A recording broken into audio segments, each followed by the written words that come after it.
Certaines langues le trouvent très peu dynamique, quasi croire face à la tâche colossale qui lui incombe. Pourtant, contre vents et marées, il œuvre lentement pour l'émergence du Cameroun, et qui va lentement, va sûrement, dit le proverbe. C'est en comprenant cette manière d'agir du président qu'on devrait lui assurer notre soutien inconditionnel. Dès lors, notre impatience, nos reproches, notre désir ardent d'avoir un président vedette n'ont pas de raison d'être. Regardons surtout si chacun de nous apporte sa pierre à l'édifice national, s'il participe activement à l'œuvre de construction nationale qui nous interpelle tous, quel qu'en soit notre échelon social. Il est bon de savoir que si nos ancêtres, les Gaulois, n'avaient pas légalisé le mariage pour tous, notre sympathie pour eux serait demeurée intacte.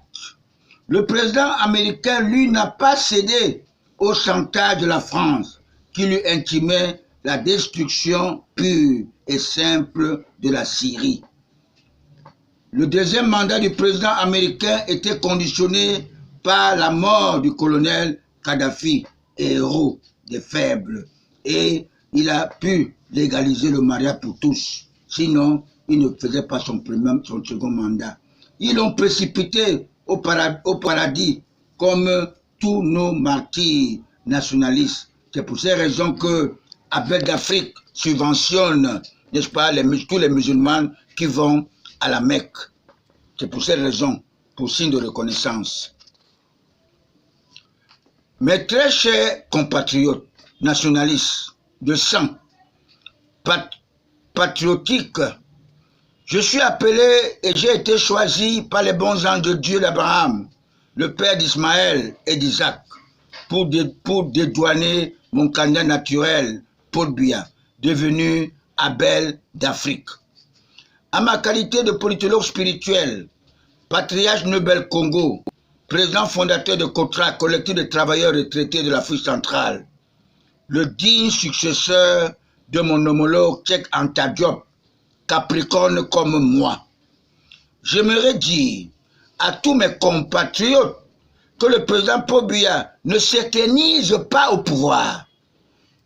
Je suis auprès de lui comme avait été Ngosodine, qui avait accepté d'être pendu le 8 août 1914 avec le roi Rodolphe Douala Mangabel, parce qu'il ne voulait pas que notre pays soit bradé. Aujourd'hui, l'Allemagne regrette ce crime tragique sur deux créatures du bon Dieu. C'est pour cette raison, dans mon esprit de visionnaire, je demande à tous nos compatriotes nationalistes de rester très très vigilants dans la foi de Jésus-Christ, notre Sauveur, car il a respecté sa promesse. Je reviendrai juger les vivants et les morts. Il est là, il est retenu à Vomeka. Voilà, aujourd'hui, Jacques Chirac, n'est-ce pas, le père spirituel, le franc-maçon, le père spirituel de Nicolas Sarkozy, qui avait dit que la démocratie est un luxe pour les Africains. Il vient de nous quitter ce jour. Je vous prie de faire beaucoup attention, parce que tous ceux qui ont été choisis pour assister à ce grand dialogue national sont majoritairement des anti-Biya.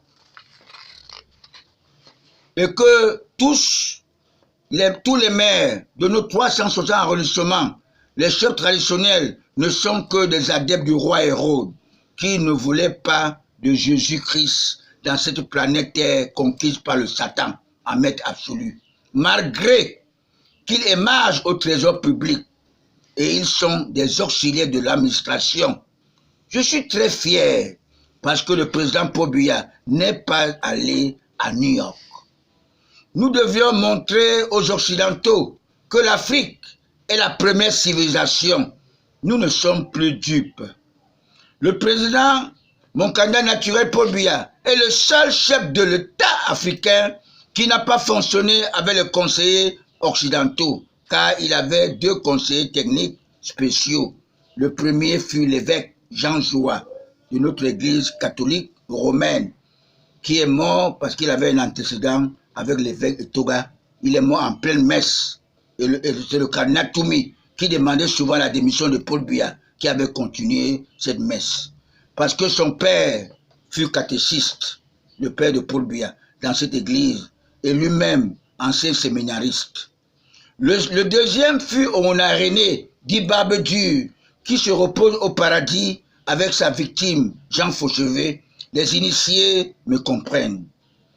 Je chute en vous disant que notre église catholique romaine a beaucoup servi au compte des colonisateurs parce qu'elle a été dédouanée par l'empereur romain Constantin Ier, né en 272 après la mort de Jésus-Christ, au solde des colonisateurs. Alors le premier conseiller s'est retrouvé en enfer, Jean Joua, parce qu'il avait un antécédent avec son homologue évêque Toga. Il décède devant notre abbé d'Afrique, en pleine messe. La récréation est terminée.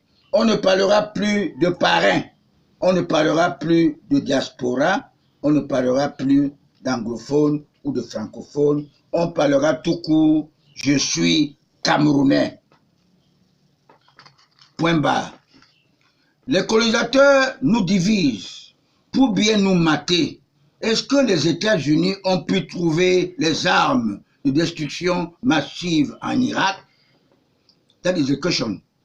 Nous sommes les Bantous. Nous devons mettre de côté cette démocratie des grands électeurs.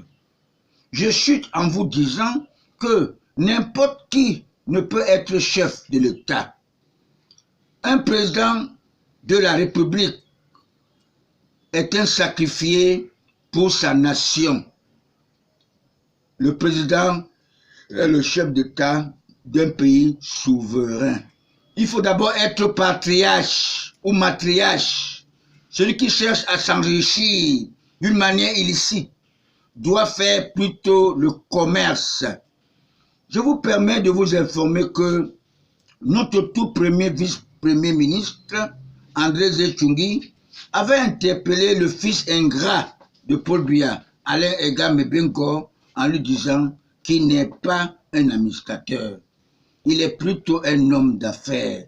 Il est de même que les Kamto et les Marafayaya, les homosexuels.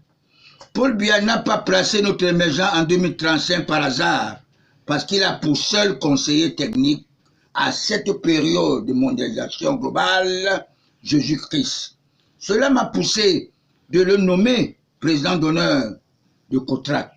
J'ai eu l'inspiration des bons anges de Dieu depuis le 26 mai 2014 que notre association a été légalisée. Je soutiens Paul Biya parce qu'il Dieu a voulu. Je suis à plus de 500 millions de francs CFA pour le soutenir et même entrer dans son parti, le RDPC, dans mon arrondissement à Bandia, qui est toujours éternel arrondissement de l'Ouest. Et j'ai été voté dans mon arrondissement à Bandia par mes propres moyens. Et j'ai fait campagne à Bandia et tous mes contrées en Ndongo ont voté l'homme qu'il faut à la place qu'il faut le 7 octobre 2018. J'étais numéro 78. Avec tous mes frères, l'homme qu'il faut, car il n'a pas eu l'alternance dans le sang. Comme je vous disais, il fut un jour, un faux UP6, docteur Théan, m'a traité de fanfaron en présence du colonel congolais qui aime le Cameroun. Il s'appelle Obou Pierre, un nationaliste africain qui connaît le Cameroun profond. Il est